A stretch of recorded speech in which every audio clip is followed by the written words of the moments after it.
Welcome to success academies YouTube channel. നമ്മൾ നോക്കാൻ പോകുന്നത് SSC ഇനി നടത്താനിരിക്കുന്ന GD എക്സാമിന് ഏറ്റവും ഇമ്പോർട്ടൻ്റ് ആയിട്ടുള്ള 30 കറണ്ട് അഫയേഴ്സ് ക്വസ്റ്റ്യൻസ് ആണ്. ഈ ക്വസ്റ്റ്യൻസും റിലേറ്റഡ് ഫാക്ട്സും വളരെ ഇമ്പോർട്ടൻ്റ് ആണ്. ഇനിയുള്ള ജനറൽ അവയർനെസ് എക്സാമുകൾ ക്രാക്ക് ചെയ്യാൻ വേണ്ടിയിട്ട് വളരെ യൂസ്ഫുൾ ആയിരിക്കും. നമുക്ക് ഓരോ ക്വസ്റ്റ്യൻസ് ആയിട്ട് നോക്കി തുടങ്ങാം. During emergency, which fundamental right cannot be suspended? Emergency ടൈമിൽ ഏത് ഫണ്ടമെന്റൽ റൈറ്റ് ആണ് സസ്പെൻഡ് ചെയ്യാൻ പാടില്ലാത്തതെന്നാണ്. Emergency provisions Indian polity part നോക്കുകയാണെങ്കിൽ എമർജൻസി പ്രൊവിഷൻസ് വളരെ ഇമ്പോർട്ടൻ്റ് ആണ്. നമുക്കറിയാം 3 ടൈപ്പ് ഓഫ് എമർജൻസീസ് ഉണ്ട്. അതിൽ വരുന്നതാണ് ഒന്ന് 352 പറയുന്ന നാഷണൽ എമർജൻസി, ദെൻ 360 പറയുന്ന ഫിനാൻഷ്യൽ എമർജൻസി, ദെൻ 356 പറയുന്ന പ്രസിഡൻസ് റൂൾ അല്ലെങ്കിൽ സ്റ്റേറ്റ് എമർജൻസി. ഓക്കെ, അപ്പോൾ ഇമ്പോർട്ടൻ്റ് ആയിട്ടുള്ള 3 ടൈപ്പ് എമർജൻസീസ് ഉണ്ട്. 3 പ്രൊവിഷൻ അല്ലെങ്കിൽ 3 ആർട്ടിക്കിളാണ് ഇത് മെൻഷൻ ചെയ്യുന്നത്. അപ്പോൾ ഇവിടെ ചോദിച്ചിരിക്കുന്നത് എമർജൻസി ടൈമിൽ ഏത് ഫണ്ടമെന്റൽ റൈറ്റ്സ് ആണ് സസ്പെൻഡ് ചെയ്യാൻ പാടില്ലാത്തതെന്ന്. ആർട്ടിക്കിൾ 358 നിലവിൽ വരികയാണെങ്കിൽ എന്ത് സംഭവിക്കും? ആർട്ടിക്കിൾ 19 ഓട്ടോമാറ്റിക്കലി എന്ത് ചെയ്യും? സസ്പെൻഡഡ് ആവും. ആർട്ടിക്കിൾ 19 സസ്പെൻഡഡ് ആവും. ഫണ്ടമെന്റൽ റൈറ്റ്സിലെ ആർട്ടിക്കിൾ 19 ആയിരിക്കും സസ്പെൻഡഡ് ആവുന്നത്. എന്നാൽ ആർട്ടിക്കിൾ 359 പറയുന്നത് ഈ 19 ഒഴികെ അല്ലെങ്കിൽ ആർട്ടിക്കിൾ 20, 21 ഒഴികെ ഏതൊക്കെ ഫണ്ടമെന്റൽ റൈറ്റ്സ് സസ്പെൻഡഡ് ആവണോ അത് ഏതിലായിരിക്കും മെൻഷൻ ചെയ്തിരിക്കുക? പ്രസിഡൻഷ്യൽ ഓർഡറിലായിരിക്കും മെൻഷൻ ചെയ്തിരിക്കുക. ആർട്ടിക്കിൾ 359 നിലവിൽ വരികയാണെങ്കിൽ ഗവൺമെൻറ് ഇഷ്യൂ അല്ലെങ്കിൽ പ്രസിഡന്റ് ഇഷ്യൂ ചെയ്യുന്ന പ്രസിഡൻഷ്യൽ ഓർഡറിൽ മെൻഷൻ ചെയ്യുന്ന ആർട്ടിക്കിൾസ് എന്ത് ചെയ്യും? സസ്പെൻഡഡ് ആവും. അതും ആർട്ടിക്കിൾസ് ആസ് ഇറ്റ് സസ്പെൻഡഡ് ആവുകയല്ല, എന്താണ് അതിൻ്റെ എൻഫോഴ്സ്മെൻ്റ് ആണ് എന്ത് ചെയ്യുന്നത്? സസ്പെൻഡഡ് ആവുന്നത്. അതിൽ 20, 21 ആർട്ടിക്കിൾ 20യും 21ഉം എന്തല്ല? എക്സെപ്ഷൻസ് ആണ്. അതായത് 20യും 21 എന്ത് ചെയ്യാൻ പാടില്ല? എമർജൻസി ടൈമിൽ സസ്പെൻഡ് ചെയ്യാൻ പാടില്ല എന്നാണ്. ആർട്ടിക്കിൾ 20 പറയുന്നത് right for the protection against conviction ആണ്. conviction ആണ്. protection of conviction. then article 21 പറയുന്നത് right to personal life and liberty. personal life and liberty.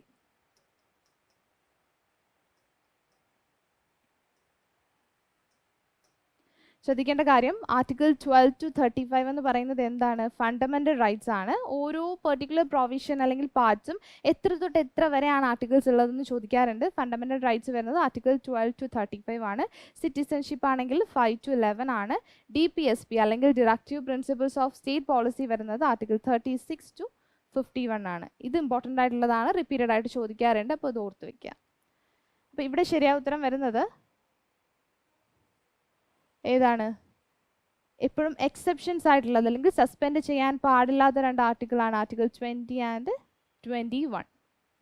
Next question, original text of Indian constitution contained how many articles?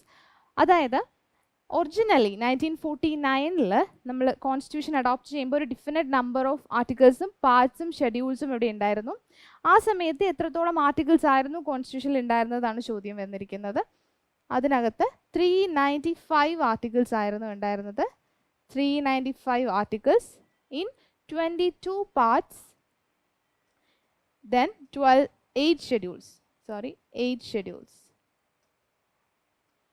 As of 2019 ആകുമ്പോഴത്തേക്കും എന്താവുന്നുണ്ട്?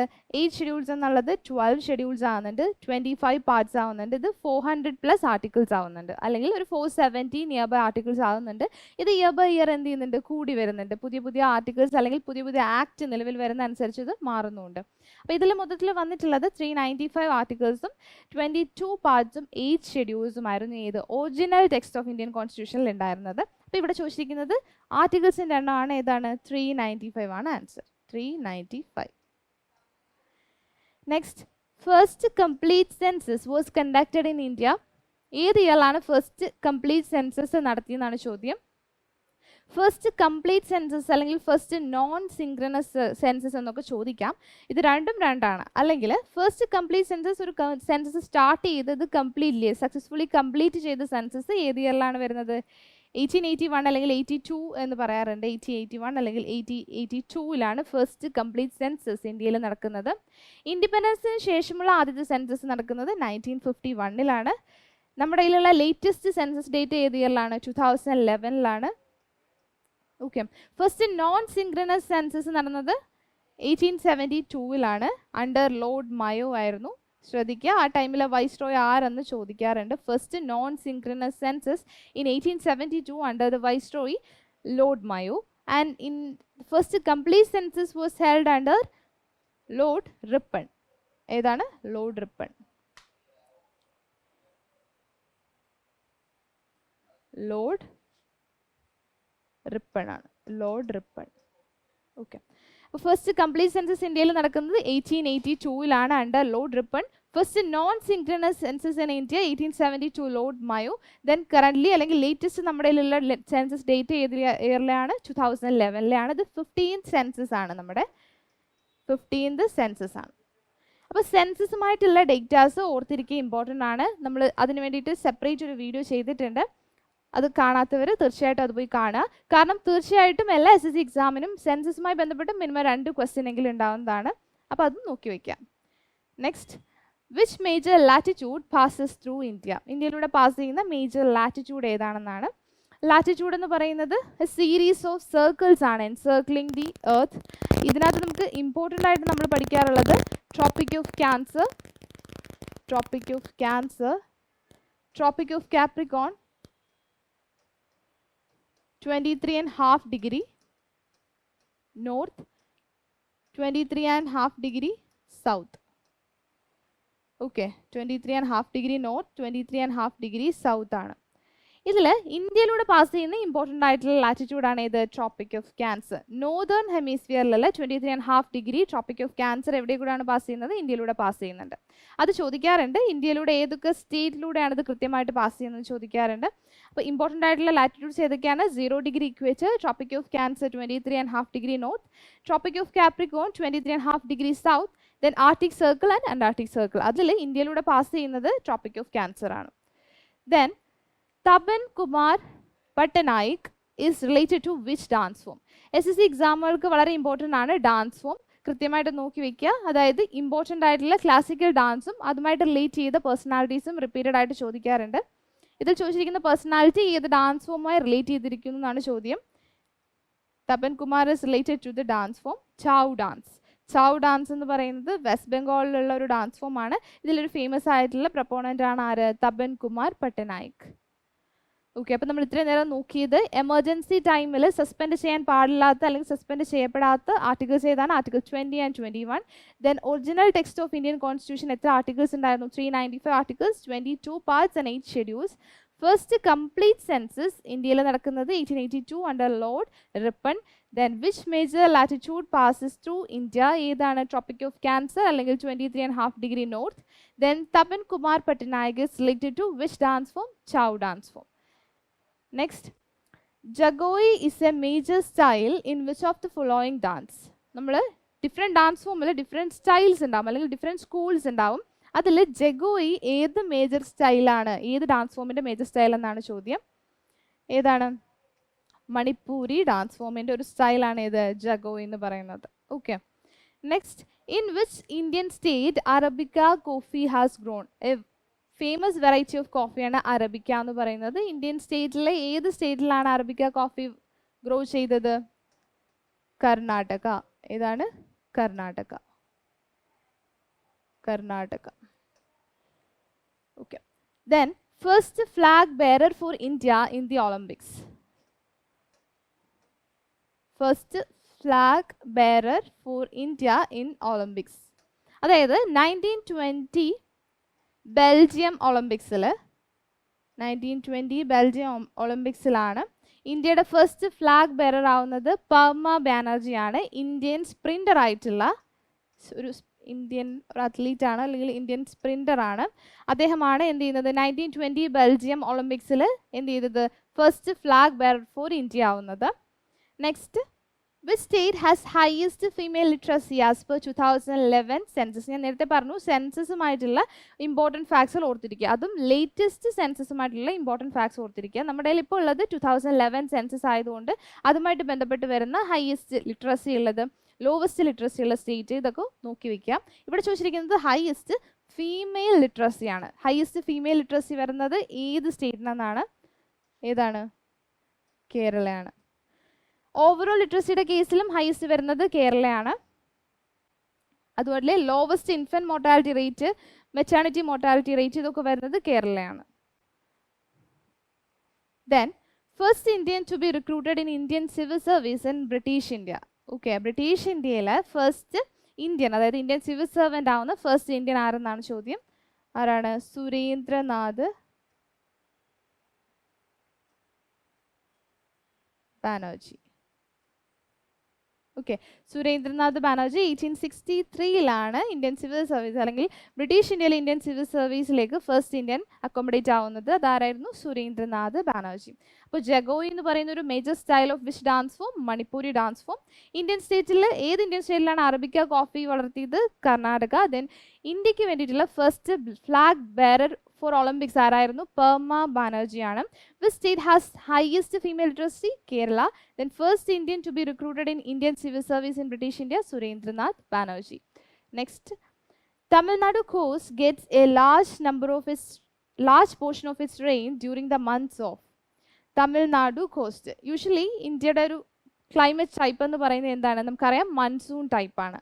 ഇന്ത്യക്ക് enough amount of rainfall ലഭിക്കാറുണ്ട്. രണ്ട് ടൈമിൽ എന്താണ്? മൺസൂണിന് വേണ്ടി ആ സമയത്താണ് നമുക്ക് എന്ത് കിട്ടുന്നത്? ഇനഫ് എമൗണ്ട് ഓഫ് റെയിൻഫോൾ ലഭിക്കുന്നത്. ഒന്ന് സൗത്ത് വെസ്റ്റ് മൺസൂണും ഒന്ന് നോർത്ത് ഈസ്റ്റ് മൺസൂണും. സൗത്ത് വെസ്റ്റ് മൺസൂൺ ടൈമിലാണ് കേരള കോസ്റ്റ്, അറേബ്യൻ സീ സൈഡിലുള്ള കോസ്റ്റിലും എല്ലാം തന്നെ ഇനഫ് എമൗണ്ട് റെയിൻഫോൾ ലഭിക്കുന്നത്. ആ ടൈമിൽ കേരളയിൽ ഇനഫ് റെയിൻഫോൾ ഉണ്ടെങ്കിലും എന്ത് ചെയ്യുന്നില്ല? അതിന് അടുത്തുള്ള തമിഴ്നാടിന് ഇനഫ് റെയിൻഫോൾ ലഭിക്കുന്നില്ല. കാരണം നമ്മൾ മുമ്പ് പറഞ്ഞിട്ടുണ്ട്, അതായത് വെസ്റ്റേൺ ഗാഡ്സിൻ്റെ പ്രസൻസ് എന്ത് ചെയ്യുന്നുണ്ട്? ഈ ഒരു റെയിൻ ബെയറിംഗ് ക്ലൗഡ്സിനെ തമിഴ്നാട്ടിലേക്ക് എത്തിക്കുന്നത് റിസ്ട്രിക്റ്റ് ചെയ്യുന്നുണ്ട്, അല്ലെങ്കിൽ അതിൻ്റെ ഒരു ബാരിയർ ആയിട്ട് ആക്ട് ചെയ്യുന്നുണ്ട്. അതിൻ്റെ ഫലമായിട്ട് തമിഴ്നാട്ടിൽ സൗത്ത് വെസ്റ്റ് മൺസൂൺ ടൈമിൽ കേരളത്തിൽ ഇനഫ് എമൗണ്ട് ഓഫ് റെയിൻഫോൾ ലഭിക്കുമെങ്കിലും തമിഴ്നാട്ടിൽ ലഭിക്കുന്നില്ല. തിരിച്ച് ഇതിൻ്റെ ഒരു നെക്സ്റ്റ് ആം നോർത്ത് ഈസ്റ്റ് മൺസൂൺ ടൈമിൽ തിരിച്ചു വരുന്ന സമയത്ത് എവിടെയാണ്? ഈസ്റ്റേൺ കോസ്റ്റിൽ പിന്നെയും എന്ത് ലഭിക്കുന്നുണ്ട്? മഴ ലഭിക്കുന്നുണ്ട്.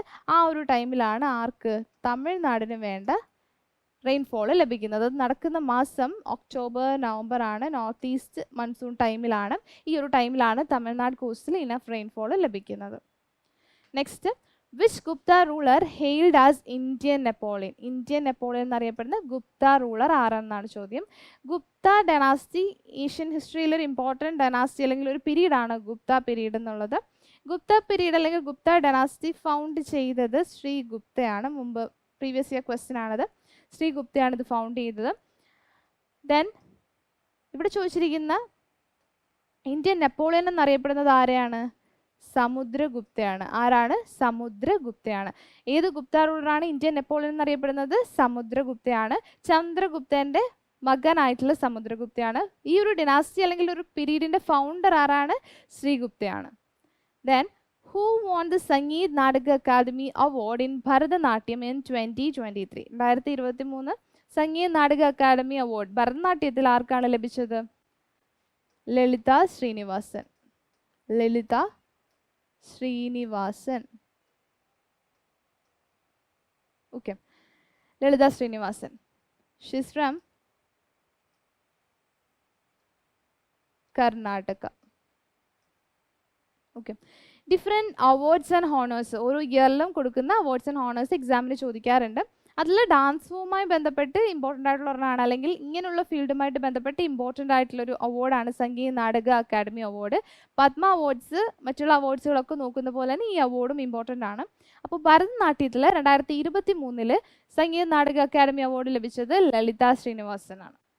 Then tropic of cancer passes through how many Indian states? നമ്മൾ നേരത്തെ പറഞ്ഞായിരുന്നു, ഇന്ത്യയിലൂടെ പാസ് ചെയ്യുന്ന ഒരു മേജർ ലാറ്റിറ്റ്യൂഡാണ് ഇത് ട്രോപ്പിക് ഓഫ് ക്യാൻസർ അല്ലെങ്കിൽ 23.5 ഡിഗ്രി നോർത്ത് എന്ന് പറയുന്നത്. ഇത് ഇന്ത്യനെ ഓൾമോസ്റ്റ് ഈക്വൽ ഹാഫ് ആയിട്ട്, അറൗണ്ട് ഈക്വൽ ഹാഫ് ആയിട്ട് ഡിവൈഡ് ചെയ്യുന്നുണ്ട്. അപ്പോൾ ഇത് എത്ര സ്റ്റേറ്റ്സിലൂടെയാണ് പാസ് ചെയ്യുന്നതെന്നാണ് ചോദ്യം. എത്രയാണ്? 8 സ്റ്റേറ്റ്സ് ആണ്. 8 സ്റ്റേറ്റ്സ് ആണ്. ഗുജറാത്ത്, രാജസ്ഥാൻ, ഛത്തീസ്ഗഡ്, ജാർഖണ്ഡ്, വെസ്റ്റ് ബംഗാൾ, ആസാം, ത്രിപുര, മിസോറാം. ഈ സ്റ്റേറ്റ്സിലൂടെ എല്ലാം എന്ത് പാസ് ചെയ്യുന്നുണ്ട്? ട്രോപ്പിക് ഓഫ് ക്യാൻസർ പാസ് ചെയ്യുന്നുണ്ട്. ഇത് പ്രീവിയസ് ഇയർ ക്വസ്റ്റ്യൻ ആണ്, അതായത് എത്ര സ്റ്റേറ്റിലൂടെ പാസ് ചെയ്യുന്നു എന്ന് ചോദിക്കാം, അല്ലെങ്കിൽ ഒരു 4 സ്റ്റേറ്റ്സ് തന്നിട്ട് ഇതിൽ പാസ് ചെയ്യാത്തത് ഓഡ് വൺ ഔട്ട് കണ്ടുപിടിക്കാനായിട്ടും ചോദിക്കാം. അപ്പോൾ നോക്കുക, 8 സ്റ്റേറ്റിലൂടെയാണ് ട്രോപ്പിക് ഓഫ് ക്യാൻസർ പാസ് ചെയ്യുന്നത്. Gujarat, Rajasthan, Chhattisgarh, Jharkhand, West Bengal, Assam, Tripura, Mizoram. Okay, next, who has been appointed as the new chair of National Green Tribunal?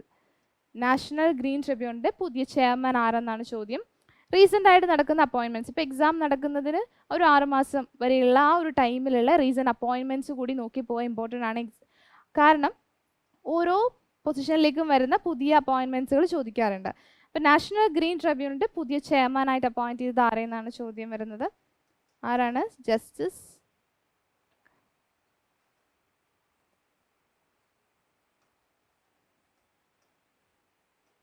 Prakash Srivastava. Justice Prakash Srivastava.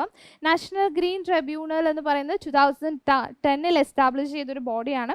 ഇതൊരു സ്പെഷ്യലൈസ്ഡ് ജുഡീഷ്യൽ ബോഡിയാണ്. അതായത് ഇന്ത്യയിലെ എൻവയോൺമെൻറ്റൽ പ്രോബ്ലംസ് അഡ്രസ്സ് ചെയ്യാൻ വേണ്ടിയിട്ടും അതിനുള്ള സൊല്യൂഷൻ കണ്ടുപിടിക്കാൻ വേണ്ടിയിട്ടുള്ള ഒരു ബോഡിയാണ് നാഷണൽ ഗ്രീൻ ട്രിബ്യൂണൽ. 2010 ഇത് എസ്റ്റാബ്ലിഷ്ഡ് ആവുന്നത്. അപ്പോൾ തമിഴ്നാടുവിന് ഇനഫ് എമൗണ്ട് ഓഫ് റെയിൻഫോൾ അല്ലെങ്കിൽ ലാർജ് പോർഷൻ ഓഫ് അതിൻ്റെ റെയിൻ ലഭിക്കുന്നത് ഒക്ടോബർ നവംബർ മന്തിലാണ്, അല്ലെങ്കിൽ നോർത്ത് ഈസ്റ്റ് മൺസൂൺ ടൈമിലാണ്. ഏത് ഗുപ്ത റൂളറാണ് ഇന്ത്യൻ നെപ്പോളിയൻ എന്നറിയപ്പെടുന്നത്? സമുദ്രഗുപ്തയാണ്. ഗുപ്ത ഡൈനാസ്റ്റി ഫൗണ്ട് ചെയ്തത് ശ്രീഗുപ്തയാണ്. സംഗീത നാടക അക്കാദമി ഭരതനാട്യം 2023 ലഭിച്ചത് ലളിത ശ്രീനിവാസനാണ്. ട്രോപ്പിക് ഓഫ് ക്യാൻസർ ഇന്ത്യയിലെ 8 സ്റ്റേറ്റിലൂടെയാണ് പാസ് ചെയ്യുന്നത്. ഗുജറാത്ത്, രാജസ്ഥാൻ, ഛത്തീസ്ഗഡ്, ജാർഖണ്ഡ്, വെസ്റ്റ് ബംഗാൾ, ആസാം, ത്രിപുര, മിസോറാം. നാഷണൽ ഗ്രീൻ ട്രിബ്യൂണലിന്റെ പുതിയ ചെയർമാനായിട്ട് അപ്പോയിന്റ് ചെയ്തത് ജസ്റ്റിസ് പ്രകാശ് ശ്രീവാസ്തവയാണ്. Next, recently Bhutan has announced the successful elimination of which disease? ഭൂട്ടാനിൽ റീസെൻ്റ്ലി ഒരു പെർട്ടിക്കുലർ ഡിസീസ് സക്സസ്ഫുള്ളി എലിമിനേറ്റഡ് ആയി എന്നുള്ള അനൗൺസ്മെൻറ്റ് ഉണ്ടായിരുന്നു. അത് വരുന്നത് ഏതാണ്?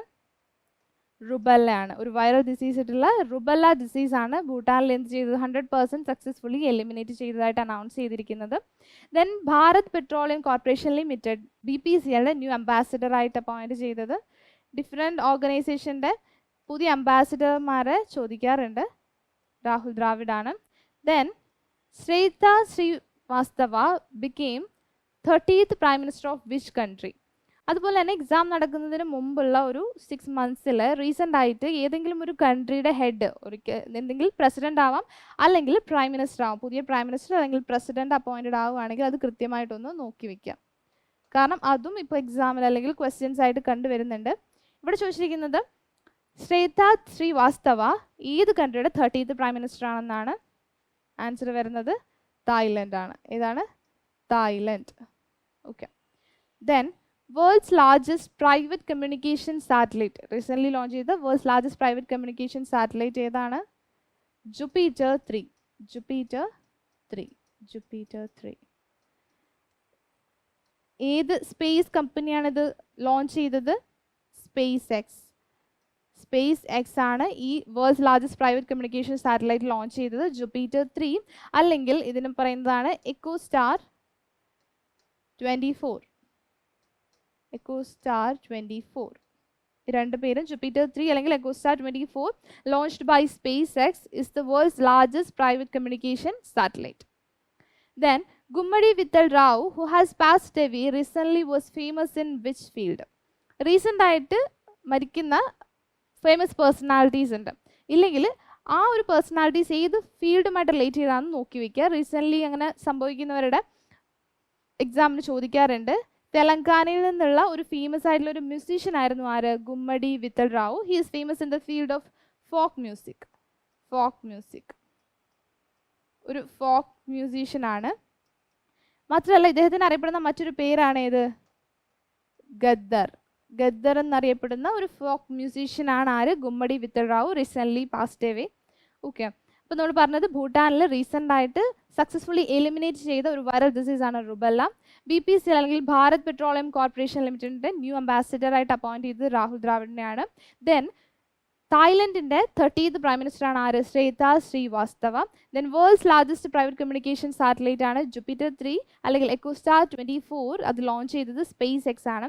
ഗുമ്മടി വിത്തൽ റാവു ആരാണ്? ഒരു ഇന്ത്യൻ ഫോക്ക് മ്യൂസീഷ്യൻ ആണ്. Belongs to state of Telangana and he is also known as Gaddar എന്നറിയപ്പെടുന്നത് ആരെയാണ്? ഗുമ്മടി വിത്തൽ റാവുവിനെയാണ്. Next, Kathak is the classical dance form of which region? ഇന്ത്യയുടെ ക്ലാസിക്കൽ ഡാൻസ് ഫോം നോക്കുമ്പോൾ ഇമ്പോർട്ടൻ്റ് ആയിട്ടുള്ള ഒരു 8 ക്ലാസിക്കൽ ഡാൻസ് ഫോം, അതിൻ്റെ പേഴ്സണാലിറ്റീസ് നോക്കി വയ്ക്കാൻ ഞാൻ ഓൾറെഡി പറഞ്ഞിട്ടുണ്ട്. അതുപോലെ തന്നെ ആ ഒരു പെർട്ടിക്കുലർ ഡാൻസ് ഫോം ഏത് സ്റ്റേറ്റിൽ നിന്ന് ഓറിജിനേറ്റ് ചെയ്തു എന്ന് നമ്മൾ നോക്കി വയ്ക്കാം. കഥക് ജനറലി നമ്മൾ പറയുന്നത് ഓറിജിനേറ്റ് ചെയ്ത പ്ലേസ് നോർത്ത് ഇന്ത്യ ആയിട്ടാണ്. North India different schools of Kathak ഉണ്ട്, പല സ്റ്റേറ്റിൽ നിന്ന് ഡെവലപ്പ് ചെയ്തത്.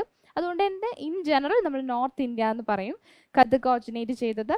ദെൻ സത്രിയ, മറ്റൊരു ഇന്ത്യൻ ക്ലാസിക്കൽ ഡാൻസ് ഫോമായ സത്രിയ എവിടെ നിന്നാണ്? ആസാം. ദെൻ യൂഷ്വലി ചോദിക്കാറുള്ള ഭരതനാട്യം തമിഴ്നാടു. കുച്ചിപ്പുടി എവിടെ നിന്നാണ്? Andhra Pradesh. Then Odissi, Odisha.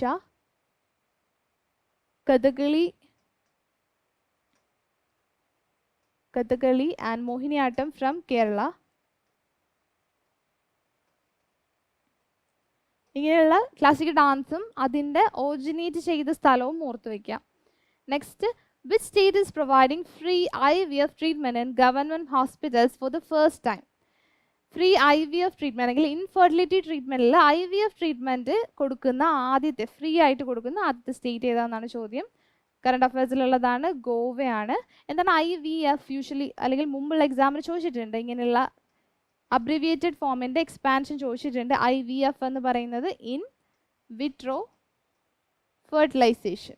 In vitro fertilisation ആണ് IVF എന്ന് പറയുന്നത്. ഫസ്റ്റ് ടൈം ആയിട്ട് ഫ്രീ ആയിട്ട് ഗവൺമെൻറ് ഹോസ്പിറ്റൽസിൽ പ്രൊവൈഡ് ചെയ്യുന്ന സ്റ്റേറ്റ് ഗോവയാണ്. Then, human rights activist Narges Mohammadi, who won the Nobel Prize 2023, belongs to which country? മറ്റുള്ള ഒരു ഇമ്പോർട്ടൻ്റ് ആയിട്ടുള്ള അവാർഡ്സ് ആൻഡ് ഹോണേഴ്സിൽ വരുന്നതാണ് എന്ത്? Nobel prize. ഈ ഇയറിൽ നൊബേൽ പ്രൈസ് ഓൾറെഡി അനൗൺസ് ചെയ്തതാണ്. അപ്പോൾ ഈ നൊബേൽ പ്രൈസ് ഫോർ പീസ് ലഭിച്ചത് നർഗീസ് മുഹമ്മദി എന്ന് പറയുന്ന ഒരു ഹ്യൂമൻ റൈറ്റ് ആക്ടിവിസ്റ്റിനാണ്. ആ ഒരു പേഴ്സണാലിറ്റി ഏത് കൺട്രിയിൽ നിന്നുള്ളതാണെന്നാണ് ചോദ്യം. നമ്മൾ പെർട്ടിക്കുലർ കൺട്രിയും അറിഞ്ഞിരിക്കുക. ഇറാനിൽ നിന്നുള്ള ഒരു ഹ്യൂമൻ റൈറ്റ് ആക്ടിവിസ്റ്റ് ആണ് ആര്? Narges Mohammadi. Who won the gold medal in the women's 5000 metre race at the Hangzhou Asian Games? Hangzhou Asian Games അല്ലെങ്കിൽ 2022 ഏഷ്യൻ ഗെയിംസ് ഇപ്പോൾ 2023 ചൈനീസ് സിറ്റി ആയിട്ടുള്ള ഹാങ്സൂയിൽ നടന്നു. 19th edition of Asian games. India successfully 4th പൊസിഷനിൽ എത്തിയിട്ടുണ്ട് വിത്ത് 107 medals. Okay, ഇന്ത്യയുടെ past medal history നോക്കുമ്പം ഏറ്റവും successful ആയിട്ടുള്ളൊരു മെഡൽ ലിസ്റ്റാണ് ഇത്തവണ ഉണ്ടായിരുന്നത്. ഇതിനു മുമ്പ് ഇന്തോനേഷ്യൻ ഏഷ്യൻ ഗെയിംസിൽ 18th എഡിഷനിൽ നമുക്ക് 70 മെഡൽസ് ആയിരുന്നു ഓവറോൾ ഉണ്ടായിരുന്നത്. ഇത്തവണ അത് 107 ആയിട്ട് റൈസ് ചെയ്തു. അതിൽ ഒരു ഗോൾഡ് മെഡലിന് കാരണമായിട്ടുള്ള 5000 മീറ്റർ റേസ് വിന്നർ ആയിരുന്നത് ആരായിരുന്നു ചോദ്യം. വിമൻസ് റേസിൽ ആരാണ്? പാരുൾ ചൗധരിയാണ്. ആരാണ്? പാരുൾ ചൗധരിയാണ്. She belongs to UP. ഈ ഗോൾഡ് മെഡൽ വിന്നർ ആയിട്ടുള്ള ഈ പെർട്ടിക്കുലർ പേഴ്സണാലിറ്റി ഏത് സ്റ്റേറ്റിൽ ബിലോങ് ചെയ്യുന്നു എന്ന് ചോദിക്കാം. Parul Chaudhary belongs to the state of UP. അപ്പോൾ കഥക്ക് ഏത് പെർട്ടിക്കുലർ ഏരിയയിൽ നിന്ന് അല്ലെങ്കിൽ റീജിയനിൽ നിന്ന് ഓറിജിനേറ്റ് ചെയ്തതാണ്? North India. ഏത് സ്റ്റേറ്റാണ് ഫ്രീ IVF ട്രീറ്റ്മെൻറ്റ് ആദ്യമായിട്ട് ഇന്ത്യയിൽ പ്രൊവൈഡ് ചെയ്യുന്നത്? Goa. IVF means in vitro fertilisation. Peace prize അല്ലെങ്കിൽ നൊബേൽ പീസ് പ്രൈസ് 2023 ലഭിച്ച നാഗീസ് മുഹമ്മദി ഏത് കൺട്രിയിൽ നിന്നുള്ളതാണ്? Iran. And then women's 5000 metre റേസിൽ ഏഷ്യൻ ഗെയിംസിൽ 2023 ഗോൾഡ് മെഡൽ ലഭിച്ചത് ആർക്കാണ്? Parul Chaudhary. She's from UP. Next, when did the Asian Games 2023 takes place in Hangzhou, China? Particular date ചിലപ്പോൾ ചോദിക്കാം. 23 September to 8 October. 23 September to 8 October. Okay. Then, which sport contributed the most medals for India at the Asian Games 2023? 107 മെഡൽസിൽ 4th പൊസിഷനിൽ നമ്മൾ finish ചെയ്യുമ്പോൾ ടോപ്പിലെത്തിയിരുന്നത് ആരായിരുന്നു? ചൈനയായിരുന്നു വിത്ത് 383 medals ആയിരുന്നു. Okay, ഈ 107 മെഡൽസിൽ ഇന്ത്യക്ക് ഏറ്റവും കൂടുതൽ മെഡൽ നേടിത്തന്ന സ്പോർട്ട് ഐറ്റം എന്ന് പറയുന്നത് ഏതാണ്? അത്ലറ്റിക്സിലാണ്. 29 മെഡൽസോളം ഉണ്ടായിരുന്നു അത്ലറ്റിക്സിൽ. Okay, then article 76 is related to. Article 76 ചില ഇമ്പോർട്ടൻറ്റ് ആർട്ടിക്കിൾസ് ഉണ്ട് റിപ്പീറ്റഡ് ആയിട്ട് എക്സാമിന് നമുക്ക് കാണാൻ സാധിക്കും. അതിലൊരു ആർട്ടിക്കിളാണ് article 76. Article 76 is related to എന്താണ്?